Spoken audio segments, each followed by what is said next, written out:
Hey traders, David Frost, my strategic forecast. You're here for another episode of Common Sense Market Analysis. Today is Thursday, August 3, 2023. We're looking at a daily chart of the SPY or Spider, which is the proxy for the S&P 500. What do we have on the docket today? Let's do an assessment of the daily chart. We'll look at any chart we need to get a full and complete umpire's view perspective.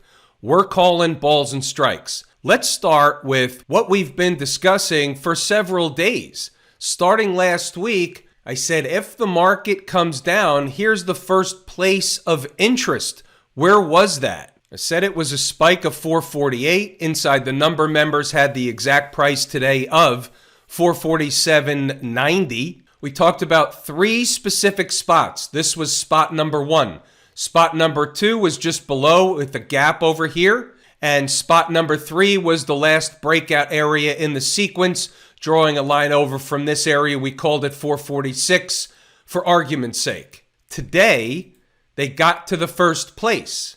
That constituted the first trade. The morning trade today was based on that first place. Of course it was. That was your first trade today. Nice bounce, not a tremendous bounce. Once again, and we're going to talk more about this, changing type of character in the market. We'll come back to the short-term stuff later when we review inside the numbers. Now, she's below the 20-period moving average, closed below it yesterday on an official basis, stayed below it, was high of day, no accidents or coincidences. What if she stays below? What if she gets below today's low? What's the next spot? Well, the next spot is the gap over here. We're going to call it 446 and change. And the next price down, I might have said a different number before, was around that 444 place. Tomorrow's Friday. You're going to get a weekly close. What type of weekly close are we going to get? Will she have a rescue operation into a floater Friday in the summer doldrum type of thing? Or is she going to close the week poorly, putting in a bona fide reversal week of sorts? And remember, let's not forget, monthly chart perspective, you're in an on-time type of situation. Monthly charts take a long time to materialize. Two important things that are going to impact the market going into Friday. We have thing number one is actually A and B. You have Apple and Amazon earnings. Amazon already came out as I'm watching it. I make this video. They're up about $10, having a nice run after the announcement. Now, whether it stays that way into tomorrow morning, we don't know. Apple comes next. It comes a little later on. They're delayed in earnings, meaning they don't do it right after the bell. Now, we've got something else on the docket for Friday. We have a phony jobs number. So we talked about this in the live room today, and I said, here's my take on how this unfolds if it works out this way. So let's say, and I said, let's say Amazon reports earnings, the market likes it. Doesn't matter what the numbers are, the market likes it, sends Amazon up. That's item number one.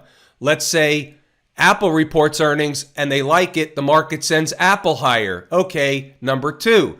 Well then, my take is, regardless of what the phony jobs number is on Friday morning at 8:30 a.m. Eastern Standard Time, economic data shuffle time, I say the market likes it and sends the market up along with the Apple and Amazon earnings. Again, doesn't matter what the number is. And again, we don't know that this stuff is going to happen. We'll react to whatever the market is doing at the time. That's what we do inside the numbers and in the live room.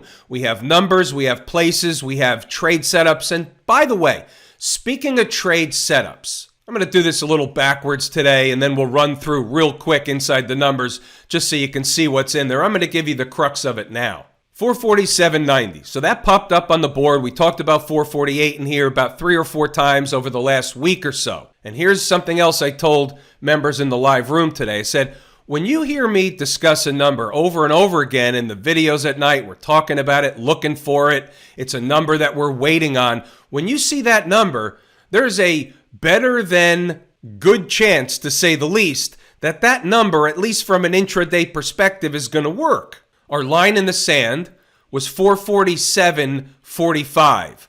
What was low of day over here? 447.37. What was the 447.45? Well, you go back over here to the hourly chart, or better yet, easier to see on the daily chart. The low in this candle, this is the same one that we said opens the door to fill that gap. That low is 447.45. They ran a test and they bounced off of it. So they gave two opportunities today. One at my number, and certainly a spike was down to 447.45. So they bounced.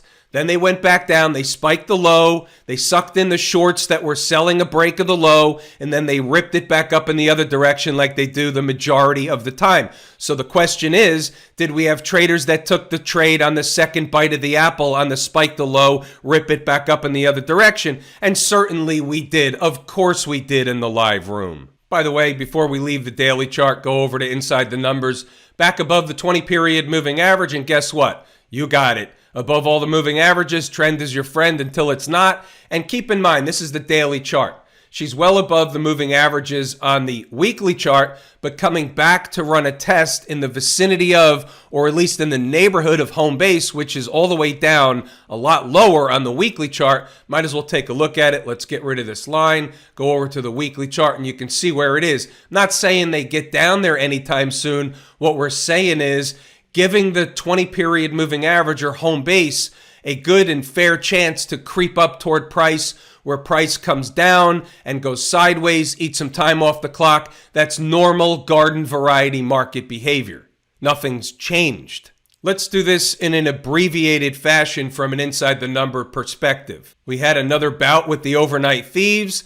The first of the next three places discussed in the video at night is what? A spike of 448. That was the first order of business. Funny how that works. They did it in the pre-market. The thieves in the night did it. So here's what we've got. We have 449.30. Staying below or getting below 449.30 is the gateway for the spike of 448. 447.90 is a number you'll see come out later. 447.45 was that last line of defense. Nothing's changed from what we talked about at night. This was basically and I call these 100% of the time trades. And I said this in the live room today. In the morning, I said this is one of those situations.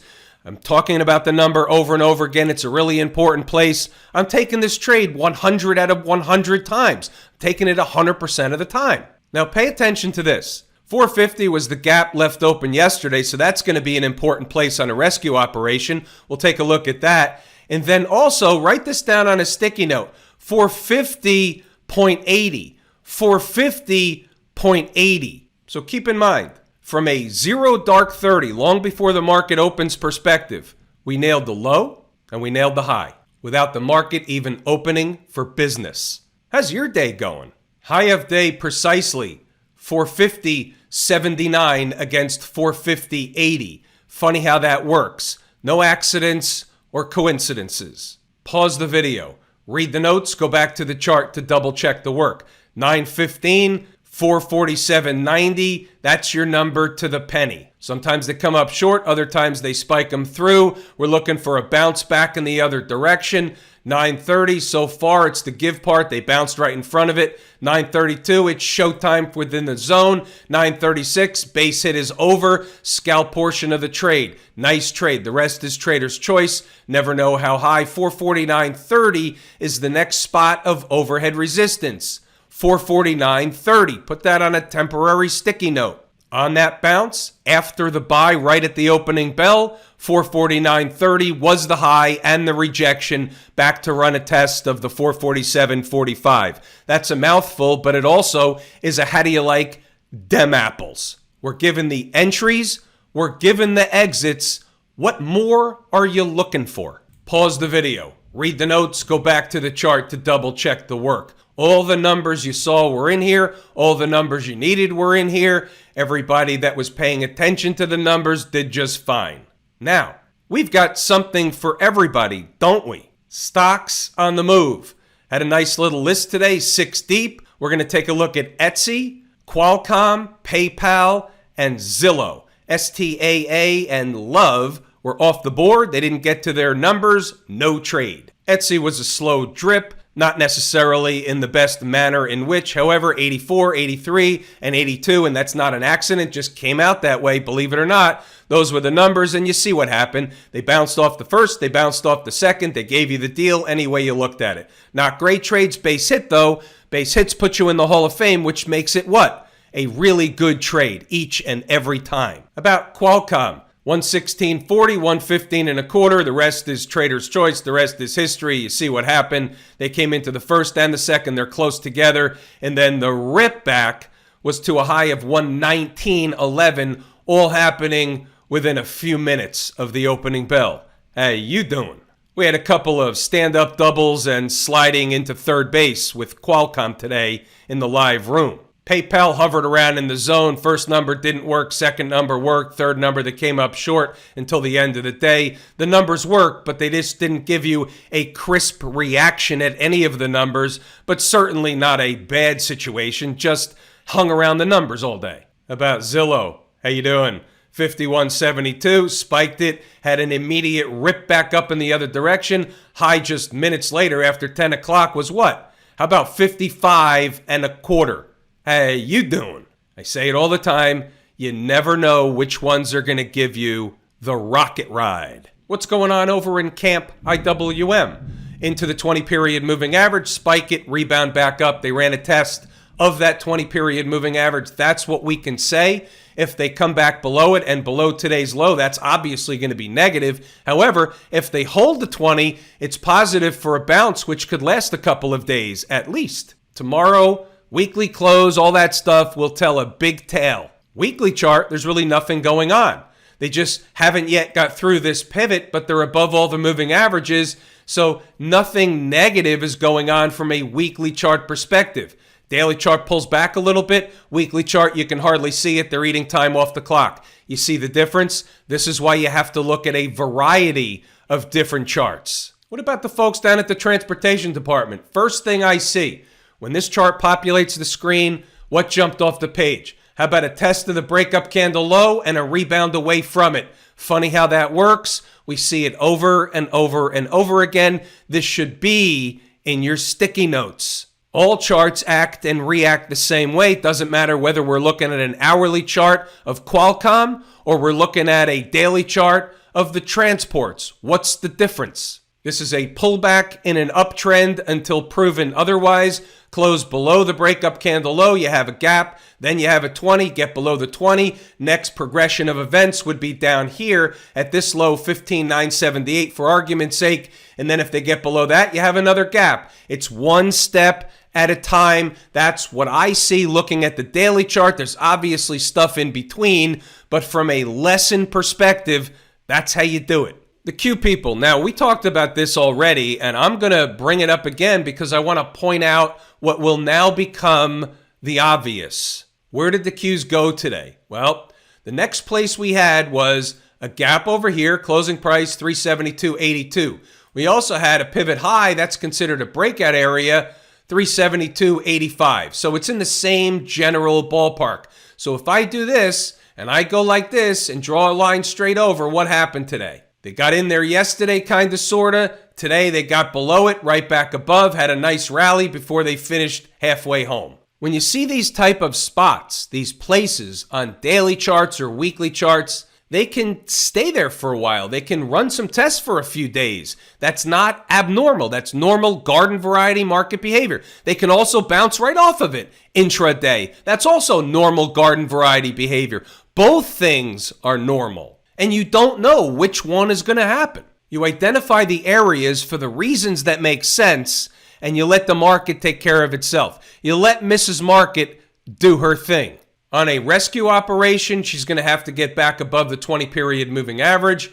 If she sells again tomorrow, I think I gave you this number on a sticky note last night. I'll give it to you again. 336.35, and it happens to be just below a gap. So figure between the gap and that number should be pretty darn good garden variety of intraday support. Write that down, put it on a sticky note.